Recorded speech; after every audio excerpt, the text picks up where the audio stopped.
The morning light was barely breaking through the curtains when Grace Matthews stepped into the driveway of her beach house. But this time, the house that had always been her sanctuary, her safe space from the world, was completely different.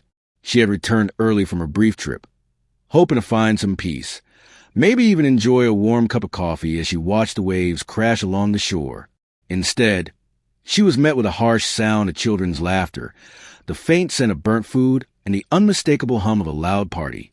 Her keys trembled in her hand as she stepped out her car. The familiar sight of her home, was overrun by strangers. There were cars she didn't recognize lining the driveway, some of them parked haphazardly. The front door was wide open, and through it, Grace could hear the chaotic noise coming from inside. Her garden, the one she had nurtured with so much love, was trampled by the kids running wildly around. The wicker chairs, purchased with years of hard work, were covered in wet towels and discarded clothes. The house that had been her haven for decades, where she had raised her son, Robert, was no longer hers. It had been taken over by her daughter-in-law, Megan, and her family. The once quiet retreat had become a loud, messy party ground. Grace's heart sank as she walked toward the front porch. She wasn't prepared for what came next. Megan, standing in the doorway, glared at her with cold eyes. "Why is that old parasite here?" Megan shouted, her voice filled with disgust. "We don't have room for you." The word stung like a slap. Grace stood frozen for a moment, the weight of her daughter-in-law's words hitting her with the force of 1,000 accusations. How had it come to this? Grace, who had spent years working tirelessly as a seamstress, building her life from scratch after the death of her husband, was now being treated as if she were the enemy in her own home. Grace took a deep breath, trying to keep her composure. "Megan, I didn't know you were here," she said, her voice shaking. "This is my house. I've been coming here for 20 years. Megan just laughed, a laugh that felt cruel, cold. "Robert told me we could use the house whenever we wanted. Besides, we're actually doing something productive here. You just come to complain and ruin our plans." The words felt like daggers. The invasion of her personal space wasn't just physical. It was emotional. The house that had been a symbol of Grace's independence, built brick by brick, had now been reduced to a battleground. But there was no time to cry, no time to mourn the loss of what she had worked so hard to create. Grace's eyes scanned the room behind Megan. More strangers had appeared, including a man in a Hawaiian shirt and a woman with a baby in her arms. They all looked at Grace with that same mixture of annoyance and indifference. And there, in the middle of it all, was Megan's mother, giving Grace a once-over as if she were nothing more than an inconvenience. Is this the famous mother-in-law? Megan's mother mocked. "I thought she'd be more imposing. She looks pretty ordinary." The humiliation burned like fire on Grace's cheeks.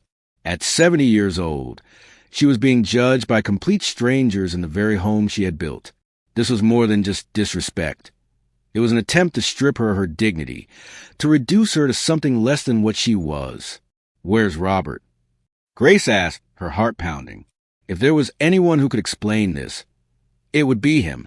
But Megan just shrugged, crossing her arms. "He's working," she said coldly. "Unlike you, he has real responsibilities. There's no room for you here. The rooms are taken. The kitchen is being used for the family. Your presence will just cause unnecessary tension." Grace was frozen. She couldn't believe what she was hearing. The audacity of Megan to kick her out of her own home, to make her feel unwanted, was unimaginable. She had built this house from nothing, working late nights, sewing wedding dresses and school uniforms to make ends meet. Every inch of this house held a memory, a sacrifice, a piece of Grace's heart. The shock of it all made her feel like she had been knocked to the ground. But deep down, something was stirring. This was her house, her hard work, and she wasn't about to let Megan or anyone else take it from her without a fight. Grace knew the situation was getting out of hand. She had raised Robert, cared for him when he was sick, supported him through college, and given him everything she could. Now, her own son was allowing his wife to treat her this way. It was a betrayal that cut deeper than any physical wound. She thought back to the years when Robert was just a boy, when the two of them had built this house together. She had worked endlessly as a seamstress to save every penny. She could still remember the day she handed the architect the last of her savings, $45,000. The doubt in his eyes as he looked at her, a widowed woman with no help, trying to build a beach house. But Grace had been determined. Robert had been by her side every step of the way, even helping with the work when he wasn't at school. This house was more than just a property. It was a testament to their bond, to the strength of their family. Now, the memories of those early days were tainted. She had raised her son with love, sacrifice, and care. But now, he was standing by while his wife attempted to steal from her. Grace had always been proud of Robert. He had grown into a successful man, a good man. At least, that's what she had thought. But now his silence was deafening. His complicity in Megan's actions felt like a slap in the face. As Grace looked around at the chaos in her home, she realized this wasn't just about the house. It wasn't about the garden or the furniture. This was about respect, about family, and about loyalty. Megan had crossed a line, and Robert's failure to defend his mother had made him complicit in the crime. Robert would never agree to this, Grace thought, her mind racing. But deep down, she knew the truth. Megan had manipulated him. She had preyed on his weaknesses, his need for approval, and his desire to please his wife. And now, Grace was left to pick up the pieces of a family she no longer recognized. Grace knew she couldn't leave it like this. Megan had crossed the line, and Grace wasn't about to sit back and let her get away with it. The house was her life's work, and she wasn't going to let anyone strip that from her. Not Megan, not Robert, and certainly not some stranger who thought they could walk into her life and take what she had earned. The next day, Grace gathered her strength and went to her lawyer, Thomas Gallagher. She didn't tell Robert. She couldn't face him yet, not after everything that had happened. Her heart was broken, but her mind was clear. This was no longer a family matter. It was a legal battle. She sat across from Thomas in his office, and she told him everything. The invasion of her house, Megan's cruel words, Robert's silence. He listened carefully, his eyes narrowing as she recounted everything she had seen. When she got to the part about Megan and Robert trying to transfer the house into Robert's name, Thomas didn't even flinch. "This is more serious than you think, Grace," he said, his voice steady. "They've already made moves. They've been preparing for this. You need to get proof." Grace nodded. She knew.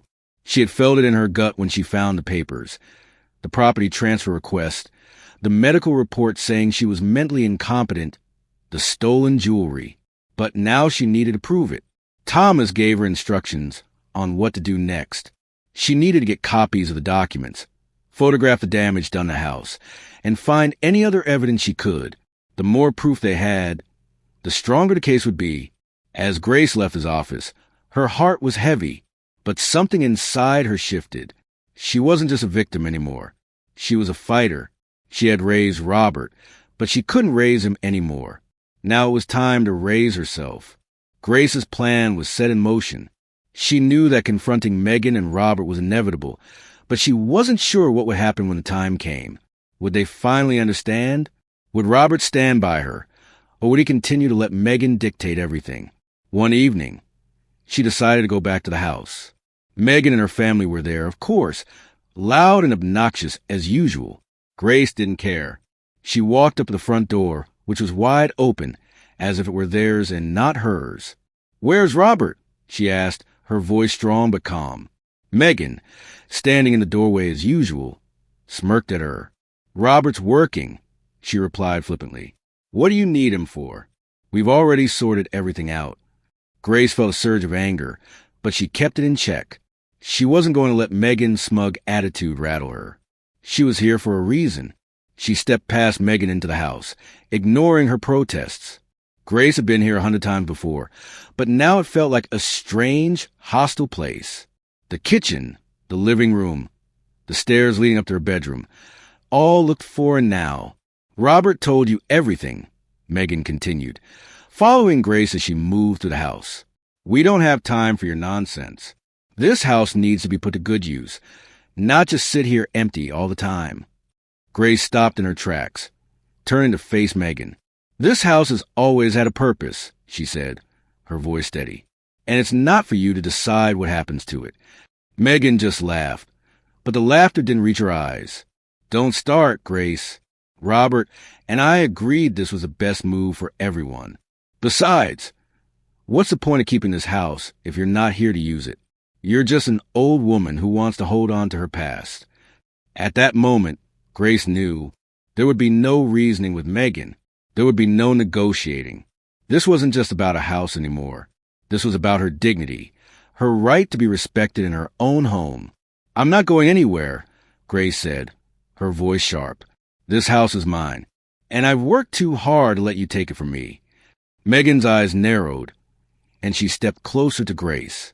"You'll be sorry. This is going to get ugly." "I'm ready for ugly," Grace said quietly.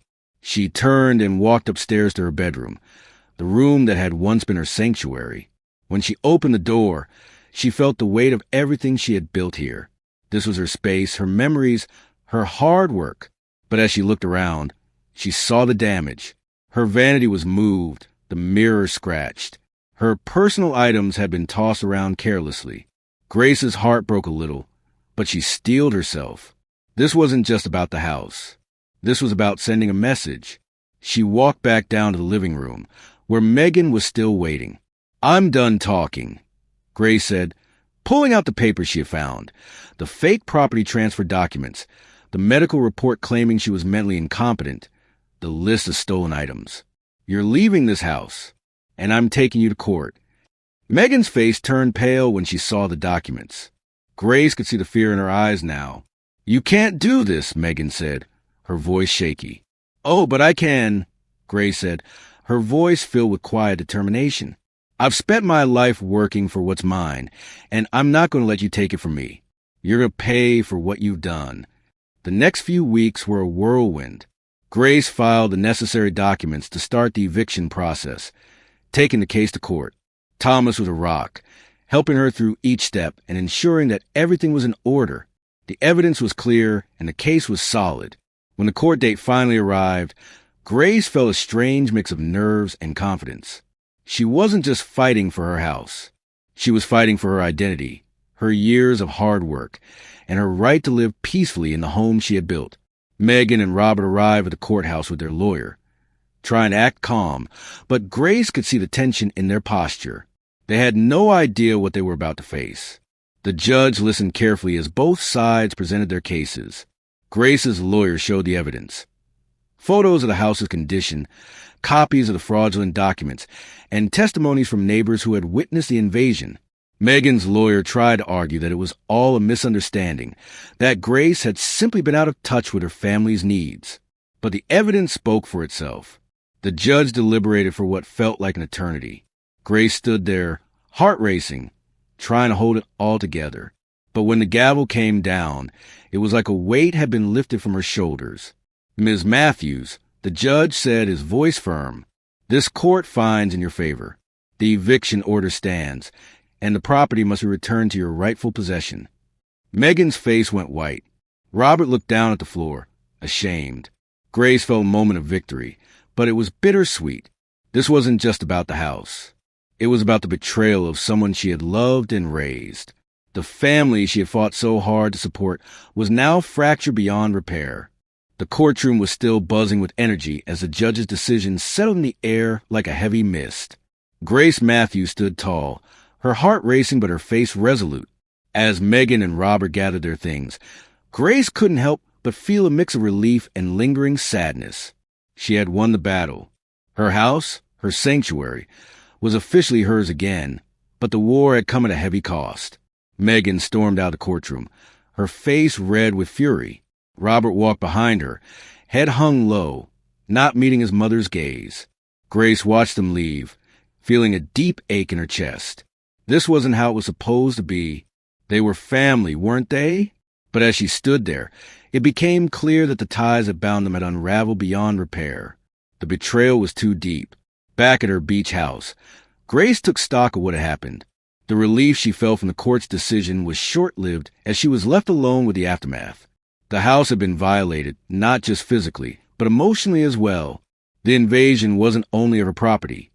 It was of her trust, her love for her son, and her sense of security. Megan, with her sharp words and her greed, had completely transformed the place she had called home into a battleground.